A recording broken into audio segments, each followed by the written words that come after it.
O fim de tarde do dia 6 de abril de 1992, em Guaratuba, litoral do Paraná, parecia um dia absolutamente comum para uma cidade pequena em plena segunda-feira. O cheiro de maresia se misturava ao vento úmido vindo da Bahia e as ruas estreitas, parcialmente iluminadas, eram cruzadas por crianças que voltavam para casa após as últimas brincadeiras do dia.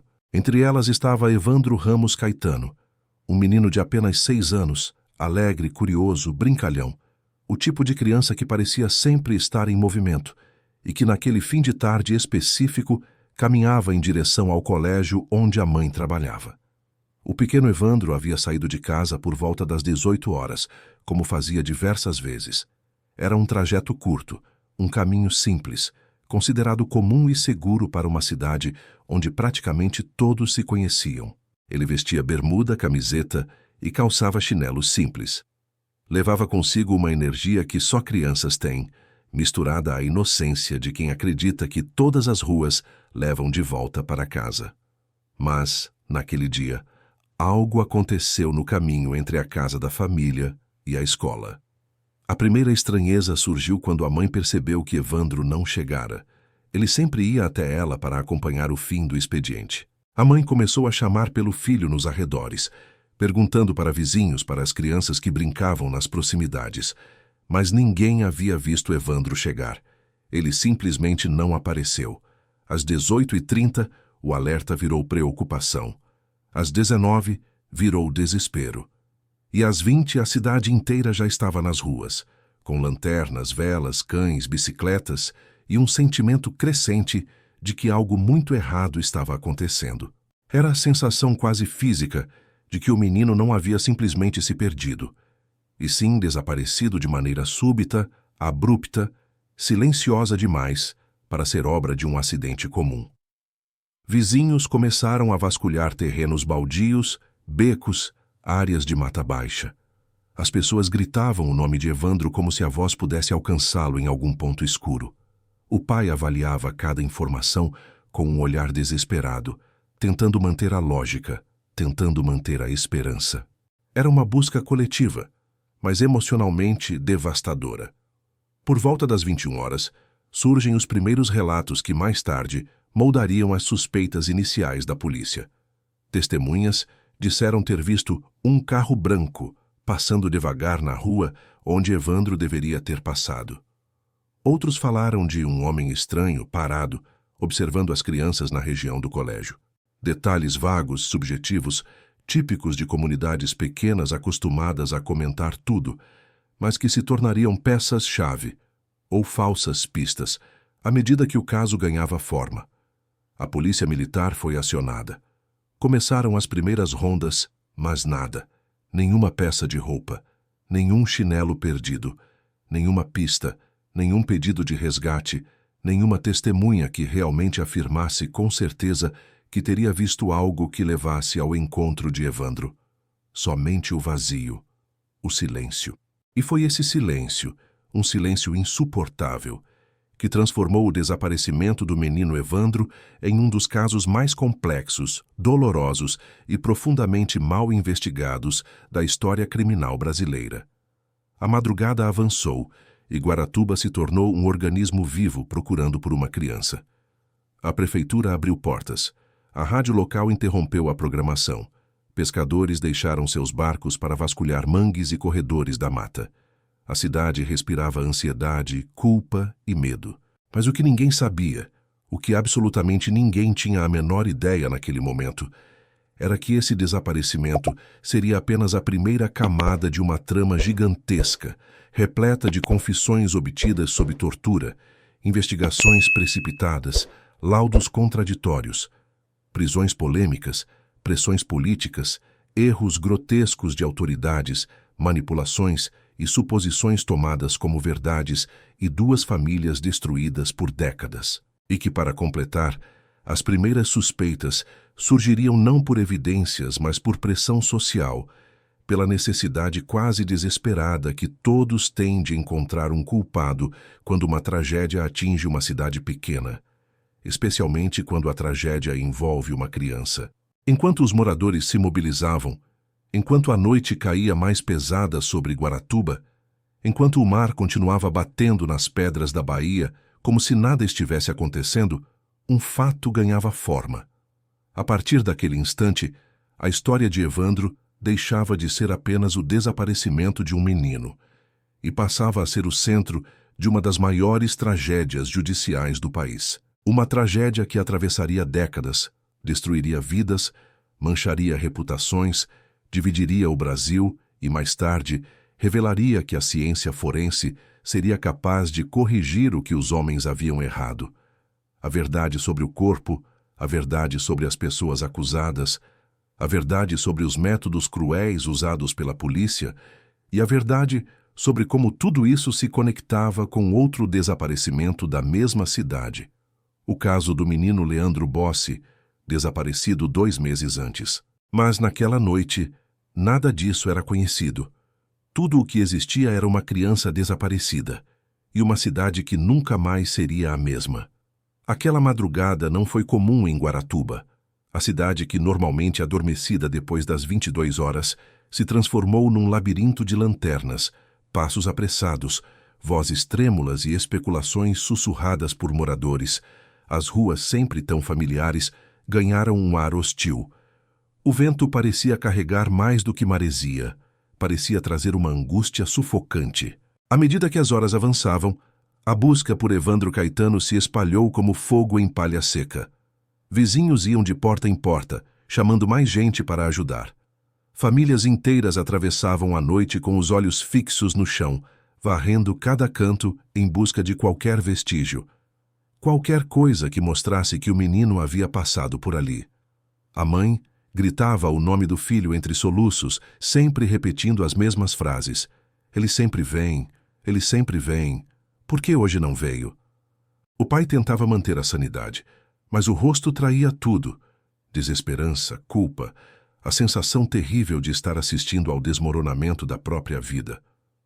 Por volta das 4 horas da manhã, quando o sol ainda não havia dado nenhum sinal de surgir no horizonte, já havia cerca de 200 pessoas nas ruas.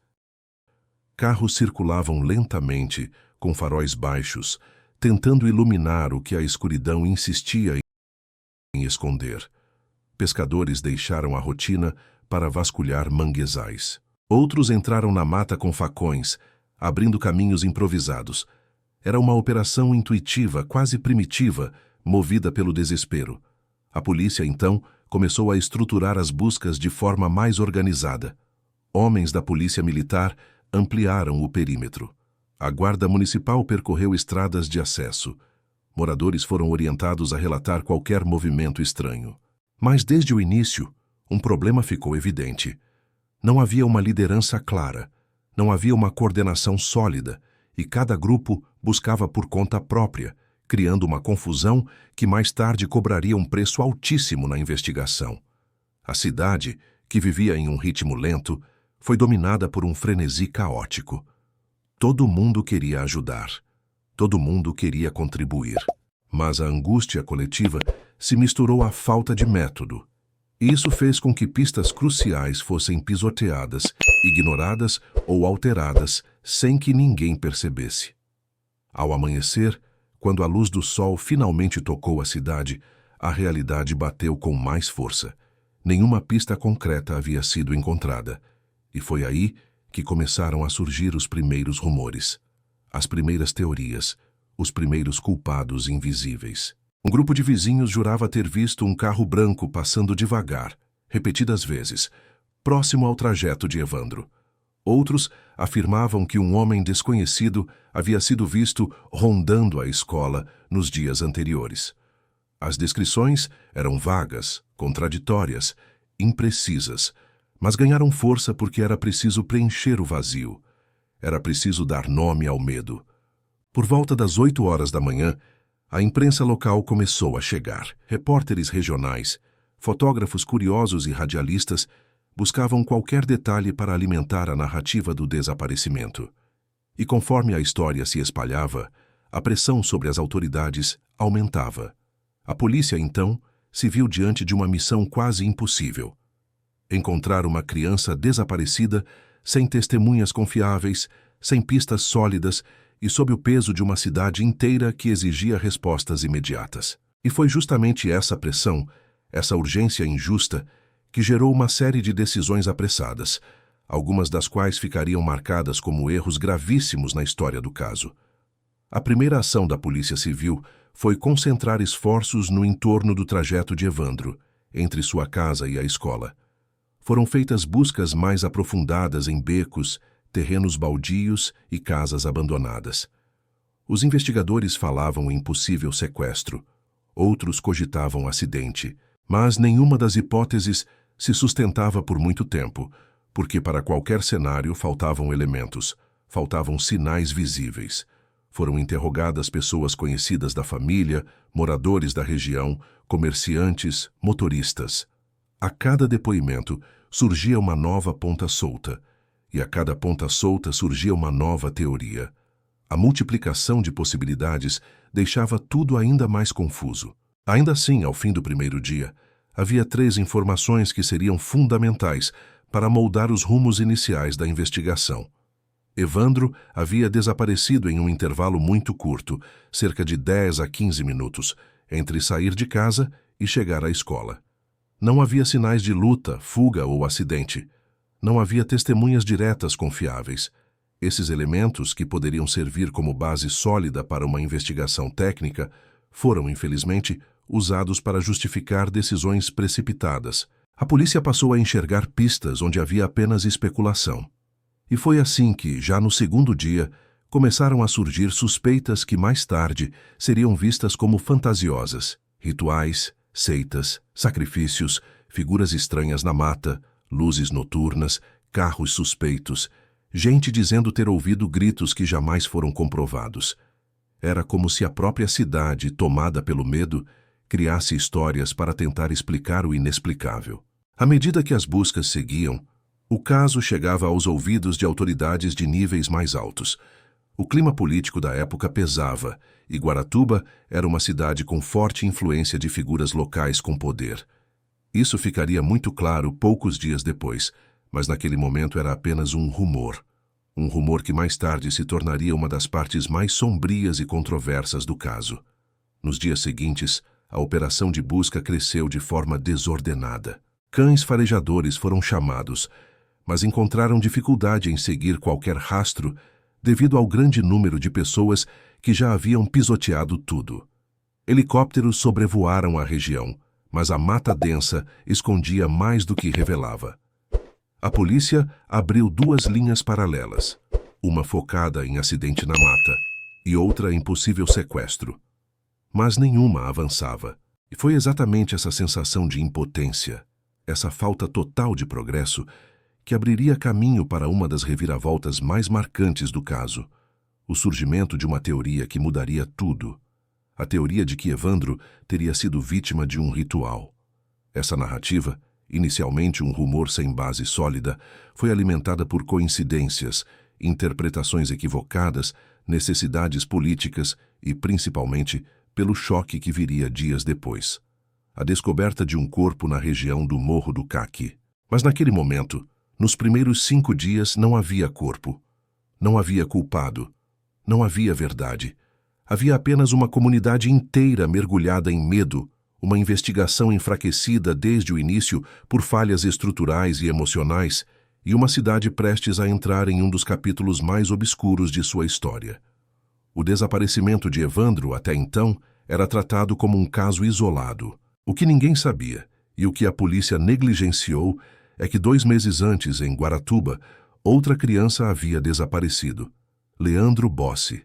Esse erro de conexão, essa falha que só seria discutida de forma séria décadas depois, marcaria toda a trajetória do caso.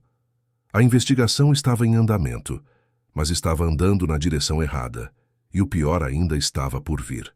A notícia do desaparecimento de Evandro se espalhou por Guaratuba como um choque elétrico que atravessa todos ao mesmo tempo.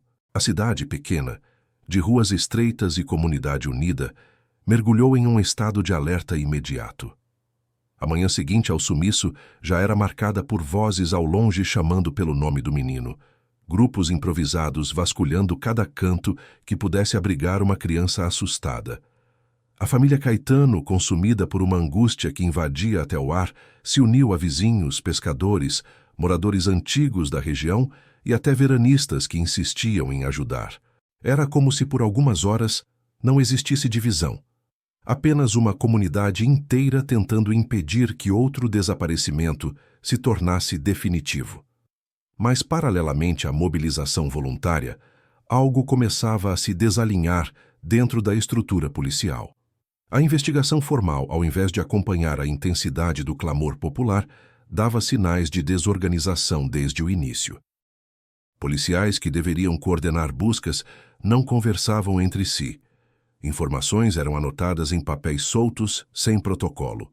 Registros oficiais demoravam a ser preenchidos, e nenhuma linha de investigação era tratada com a seriedade necessária. Ainda nos primeiros dias, pistas relevantes foram ignoradas, como relatos de moradores que viram um carro suspeito circulando perto da escola na manhã do desaparecimento, ou depoimentos que mencionavam pessoas estranhas observando crianças da região dias antes. A própria dinâmica da busca revelava falhas graves. Áreas críticas foram vasculhadas de maneira superficial, com equipes que não tinham treinamento, iluminação adequada ou apoio logístico. Locais foram revisitados de forma desordenada, sem anotação de quais setores já haviam sido revistados. Não existia mapa, divisão de território, estratégia. A sensação era de caos organizado apenas pela boa vontade das pessoas, não pela competência do Estado. E com o passar dos dias, essa falta de estrutura começou a cobrar seu preço. Pistas se dissiparam, testemunhas se confundiram, depoimentos se perderam ou foram desconsiderados. Enquanto a família tentava seguir qualquer centelha de esperança, um silêncio incômodo se instalava entre os delegados responsáveis. Era como se ninguém soubesse exatamente o que procurar. Testemunhas que tentaram relatar detalhes importantes, como o barulho ouvido em matas próximas na noite do desaparecimento, o carro estranho, um homem visto caminhando sozinho perto do centro com uma sacola volumosa, foram tratadas como imprecisas ou fantasiosas. Algumas foram desencorajadas a insistir. Outras simplesmente não tiveram seus relatos formalizados. Esse vazio de métodos permitiu que boatos, medo e especulação começassem a preencher o espaço que deveria ter sido ocupado por investigação sólida. Quando um caso não possui direção, ele acaba sendo guiado por rumores. A cada dia que se passava sem respostas, mais pessoas inventavam teorias, enxergavam padrões inexistentes ou apontavam dedos às cegas. Famílias começaram a desconfiar umas das outras, e Guaratuba, antes unida, passou a se fragmentar. Um clima de paranoia se instalou. A mãe de Evandro vivia em um estado quase permanente entre esperança e desespero. Ela já não dormia mais. Seu instinto de mãe dizia que o filho estava vivo nos primeiros dias, e talvez estivesse. Mas a desorganização das buscas e a negligência de procedimentos fundamentais criaram uma janela de tempo que jamais poderia ser recuperada. Testemunhas cruciais sumiram, memórias se desfizeram, e rastros que poderiam ter sido seguidos com precisão se apagaram como pegadas na areia sob a maré subindo. E justamente nesse momento, quando a cidade ainda buscava desesperadamente por Evandro, outro corpo começaria a influenciar o destino do caso, mesmo que ninguém soubesse disso ainda. O desaparecimento de Evandro, que parecia um evento isolado, estava prestes a se entrelaçar de forma sombria com uma tragédia que já pairava sobre Guaratuba desde fevereiro daquele mesmo ano. O desaparecimento de outro menino, Leandro Bossi. Mas, naquele ponto da investigação, ninguém fazia essa ligação. Ninguém imaginava que as falhas cometidas agora se tornariam cicatrizes profundas no futuro. E a cidade, cansada, aflita e carregada por uma sensação crescente de que algo terrível havia acontecido, aguardava um desfecho. Esse desfecho viria dias depois, brutal, incompleto e envolto em dúvidas, e mudaria tudo. O dia 11 de abril de 1992 amanheceu carregado de um silêncio estranho. Era um sábado, e o céu de Guaratuba tinha uma tonalidade mais pálida que de costume. Por volta das primeiras horas, moradores que passavam pela estrada de acesso à região de Caieiras avistaram algo incomum perto de um matagal. Urubus circulando baixo, pousando repetidas vezes em um ponto específico, como se algo atraísse sua atenção. A cena despertou desconfiança e logo um grupo se formou em torno do local. O cheiro forte confirmava o que ninguém queria acreditar. Ao percorrer poucos metros pela vegetação densa, encontraram um corpo infantil em avançado estado de decomposição. A polícia foi acionada imediatamente. O local, porém, não foi isolado como deveria. Moradores, curiosos e autoridades se misturaram em volta do corpo, contaminando a cena, pisoteando área que poderia ter preservado informações cruciais. A perícia chegou tardiamente, e ainda quando chegou não adotou procedimentos rigorosos. A identificação do corpo, feita às pressas, em meio ao choque e à pressão, foi conduzida com base em características superficiais: altura aproximada, idade estimada e ausência de roupas que pudessem conter pistas. Era como se todos ali, exaustos pela tensão das buscas, quisessem encerrar aquele capítulo rapidamente. E assim, quase por eliminação, a polícia concluiu que aquele corpo era de Evandro Caetano. Essa conclusão, porém, ignorou sinais gritantes que contradiziam a identificação. O corpo estava em decomposição avançada e apresentava ausência de alguns órgãos, mas não existiam sinais conclusivos que indicassem ritual, violência ritualística ou qualquer tipo de prática associada ao que mais tarde seria chamado pela imprensa de magia negra. Algumas partes do corpo apresentavam cortes, mas especialistas modernos concluiriam que muitos desses cortes eram compatíveis com decomposição natural, ação de animais e processos post-mortem, e não com algo feito por mãos humanas. Na época, porém, tudo isso foi interpretado de forma alarmista. E essa interpretação daria início a uma das narrativas mais devastadoras e equivocadas da história policial brasileira. A família Caetano, devastada, foi chamada para reconhecer o corpo, e essa foi uma das decisões mais traumáticas e tecnicamente incorretas de toda a investigação. Nenhuma família deveria ser submetida à identificação visual de um corpo em estado tão avançado, ainda mais sem garantias mínimas de que aquele corpo realmente pertencia ao ente querido. Mas a polícia insistiu. E a mãe de Evandro, diante de uma massa irreconhecível em termos humanos, pressionada emocionalmente e sufocada pelo pânico, disse que acreditava ser seu filho. Não havia como ter certeza. Não havia como verificar com precisão. Mas a polícia aceitou aquela dor como confirmação. O laudo cadavérico, feito de maneira incompleta e sem tecnologia adequada, não estabeleceu conexão definitiva com Evandro. Ele sequer descrevia características claras que pudessem diferenciá-lo de outras crianças desaparecidas da região. A falta de dentes específicos, ossos danificados, ausência de tecidos e decomposição avançada deveriam ter levantado dúvidas, mas, ao contrário, serviram para alimentar a interpretação de que o corpo havia passado por um ritual macabro. A polícia, sob pressão crescente, tomou o pior caminho possível. Assumiu como fato aquilo que deveria ter sido tratado como hipótese. A partir daquele momento, cada evento posterior seria moldado por essa identificação errada. O corpo encontrado, que décadas depois seria comprovado pelo DNA como não sendo de Evandro, tornou-se a peça-chave de uma narrativa que levaria ao surgimento da teoria do ritual, à prisão dos suspeitos, às confissões obtidas sob tortura e ao desmoronamento final do caso. E havia um detalhe ainda mais sombrio. Naquele exato momento do encontro do corpo, ninguém estava conectando aquele menino a Leandro Bossi, desaparecido menos de 2 meses antes. Se essa conexão tivesse sido feita, se a polícia tivesse considerado essa hipótese com seriedade, toda a história teria tomado outro rumo. Mas a pressa, o medo e a pressão popular cegaram a investigação, e assim se plantou a semente do erro que alimentaria uma tragédia ainda maior. Um erro que seria descoberto apenas décadas depois, quando a tecnologia finalmente alcançaria a verdade que a perícia de 1992 não conseguiu ou não quis enxergar.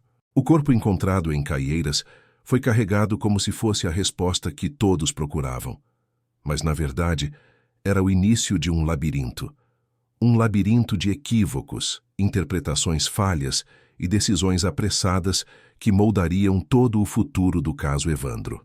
As sombras daquele dia seguiriam pairando sobre Guaratuba por mais de 30 anos, até que a ciência moderna finalmente revelasse o que deveria ter sido evidente desde sempre. O menino encontrado ali não era Evandro Caetano, e a verdadeira história estava apenas começando.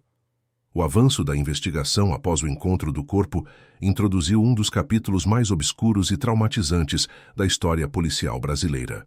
Era julho de 1992, quando, aparentemente do nada, uma sucessão de prisões em Guaratuba começou a desenhar o que parecia, à primeira vista, a solução definitiva para o desaparecimento de Evandro Caetano.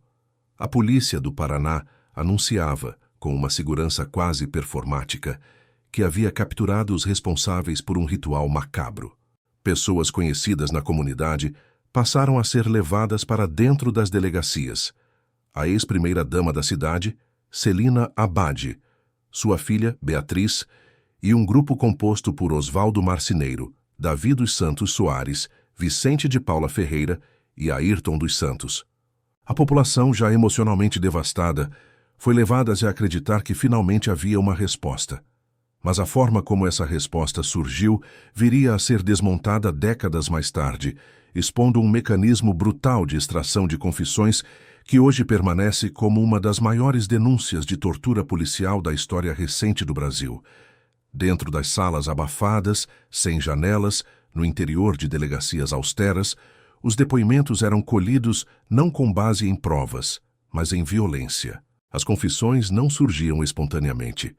Eram arrancadas sob espancamentos, choques elétricos, sufocamentos, ameaças de morte e sessões que variavam entre horas e dias sem descanso. As gravações de vídeo que circulariam mais tarde, gravações que deveriam comprovar a veracidade dos depoimentos, na verdade mostravam corpos exaustos, tremendo, com marcas visíveis de violência, tentando repetir frases cuidadosamente induzidas pelos investigadores. A polícia afirmava que Evandro havia sido morto em um ritual satânico, uma cerimônia de magia negra executada na casa da família Abage, mais especificamente na cozinha. Essa narrativa ganhou força rapidamente, impulsionada pela mídia, pela opinião pública e pelo clima de pânico moral que dominava o Brasil início dos anos 90. Um período marcado pela histeria em torno de seitas, demônios e sacrifícios humanos. Quando comparadas, as confissões eram inconsistentes entre si. O horário não batia, as ações narradas se contradiziam, e a própria descrição física da criança que supostamente fora levada até a casa dos Abage muitas vezes não coincidia com Evandro. Ainda assim, a polícia se apegava àquele roteiro. Evandro teria sido sequestrado como parte de um ritual para trazer prosperidade à família Abade. Seu corpo teria sido levado para o matagal e o grupo teria tentado apagar vestígios do crime. Para reforçar a narrativa, policiais instruíam acusados sobre como deveriam apontar o local onde o corpo estava. As imagens mostravam, porém, que alguns deles estavam tão debilitados que mal conseguiam caminhar. A pressão pública era imensa e o caso estava prestes a se tornar um divisor de águas para o sistema judicial brasileiro. Mas havia uma falha monumental no enredo construído pelas confissões. O corpo encontrado não era o de Evandro. Ainda assim, a polícia seguia afirmando que era. As contradições eram tantas que, para qualquer olhar treinado, era evidente que havia algo profundamente errado. Mas naquele momento, em 1992, Guaratuba estava tomada por um ambiente emocional turbulento e a história oferecida pela polícia parecia ser a única forma de aliviar a dor coletiva da cidade, mesmo que fosse construída em cima de uma grande mentira. O funcionamento interno da investigação começava a ruir. As confissões, antes vistas como provas definitivas, passaram a ser questionadas perante juízes, jornalistas e defensores dos acusados. Mas, por algum tempo, o castelo de areia continuou de pé, sustentado por fragilidades estruturais e um desejo desesperado de justiça que se sobrepunha à verdade. O que se desenrolava ali não era apenas um erro judicial, Era a construção de um espetáculo. Um espetáculo que destruiria famílias inteiras, marcaria a história do país e deixaria cicatrizes profundas na memória coletiva. E mesmo assim, em meio a toda essa obscuridade, o verdadeiro destino de Evandro ainda permanecia sem resposta. O ponto central que viria a reconfigurar toda a compreensão do caso só começou a emergir quando pesquisadores, jornalistas e especialistas começaram a cruzar elementos do desaparecimento de Evandro com o de outro menino desaparecido em Guaratuba, Leandro Bossi. O desaparecimento de Leandro tinha ocorrido pouco menos de 2 meses antes, no dia 15 de fevereiro de 1992. Ele também era uma criança, também sumiu sem explicações, e também sua família foi envolvida em um ciclo de buscas desesperadas que não produziram respostas concretas. Era impossível ignorar a semelhança entre os dois casos, mas durante muito tempo as autoridades trataram cada investigação como se fossem mundos completamente separados. Isso viria a se provar um dos maiores equívocos de toda a narrativa. Quando o corpo encontrado na estrada de Caieiras foi analisado pela perícia da época, a conclusão, frágil, apressada e precipitada, era a de que pertencia ao menino Evandro. Isso se tornou o alicerce sobre o qual toda a teoria do ritual foi construída. Era esse corpo que a polícia usava para conectar suspeitos, confissões forçadas e a narrativa estabelecida. Mas, décadas depois, quando pesquisadores independentes revisitaram os documentos, surgiu a revelação que desmontaria a base inteira da investigação original. Aquele corpo não era o de Evandro Caetano. Tudo indicava que era o corpo de Leandro Bossi. Essa revelação, resultado de estudos forenses contemporâneos, documentos negligenciados e novos olhares sobre velhos laudos, reconfigurou completamente a compreensão do caso. O que antes era visto como um único crime passou a ser interpretado como 2 desaparecimentos que se cruzavam de forma trágica, provocando erros, confusões, interpretações apressadas e decisões judiciais devastadoras. Esse erro, confundir o corpo de Leandro com o de Evandro, não foi apenas técnico. Foi o ponto de partida para uma cascata de injustiças. Familiares dos meninos viveram durante anos uma realidade distorcida. A família de Evandro acreditava ter enterrado seu filho, quando, na verdade, ele nunca foi encontrado. A família de Leandro nunca soube que o corpo de seu filho estava em documentos oficiais desde 1992, identificado erroneamente como sendo de outra criança. Essa falha monumental expôs a fragilidade do sistema investigativo da época e revelou como um único erro pode multiplicar tragédias. A ligação entre os 2 casos reacendeu discussões profundas sobre manipulação policial, pressa investigativa, contaminação de laudos, falta de tecnologia adequada e, principalmente, sobre como a pressão social pode influenciar investigações criminais. O desaparecimento de Leandro, assim como o de Evandro, transformou-se em um labirinto de evidências mal interpretadas, caminhos abandonados e conclusões precipitadas, e enquanto a verdade tentava emergir, ela era constantemente soterrada pela urgência da polícia em apresentar culpados. E assim, passo a passo, a história revelava que a tragédia de Guaratuba não era apenas um erro, era uma sucessão de erros sistemáticos, encadeados, que produziram uma das mais devastadoras distorções judiciais da história brasileira. Com o passar dos anos, especialistas passaram a revisitar o caso. Documentos esquecidos, gravações negligenciadas e laudos ignorados revelavam falhas estruturais na narrativa policial. A teoria do ritual, tão amplamente divulgada como verdade absoluta, passou a ser desconstruída peça por peça. Essa desmontagem não foi fácil. Significava enfrentar décadas de crenças, manchetes sensacionalistas e decisões judiciais já sedimentadas. A investigação moderna, apoiada por tecnologias mais avançadas e pela análise minuciosa de documentos, mostrou que não havia evidência física concreta que comprovasse a realização de qualquer ritual. Não existiam marcas compatíveis. Não havia amostras que sustentassem a hipótese.